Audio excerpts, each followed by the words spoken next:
രാജ്യത്തെ ബാങ്കുകളിലെ പലിശ നിരക്കുകൾ സാധാരണക്കാർക്ക് താങ്ങാൻ പറ്റുന്ന നിരക്കിലായിരിക്കണമെന്ന് കേന്ദ്ര ധനമന്ത്രി നിർമ്മല സീതാരാമൻ.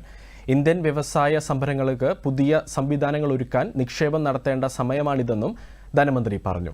SBIയുടെ 100ാം വാർഷിക ആഘോഷങ്ങളുടെ ഭാഗമായി മുംബൈയിൽ സംഘടിപ്പിച്ച പരിപാടിയിൽ സംസാരിക്കുകയായിരുന്നു ധനമന്ത്രി.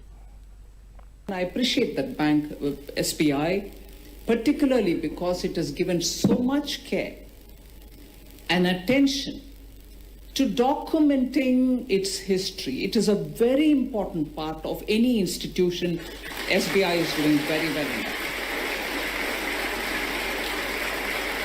Ladies and gentlemen, please give it up as we mark 100 years. 100ാം വാർഷികത്തിന്റെ സ്മാരക നാണയവും ധനമന്ത്രി പുറത്തിറക്കി. വികസിത ഭാരത് എന്ന സങ്കല്പം പൂർണ്ണതയിലെത്തിക്കാൻ കുറഞ്ഞ നിരക്കിൽ വായ്പകൾ ലഭ്യമാക്കണമെന്ന് നിർമ്മല സീതാരാമൻ പറഞ്ഞു. സമാനതകളില്ലാത്ത പുരോഗതി കൈവരിച്ച സ്റ്റേറ്റ് ബാങ്ക് ഓഫ് ഇന്ത്യയെ പ്രശംസിച്ച് കേന്ദ്ര ധനമന്ത്രി പ്രശംസിച്ചു.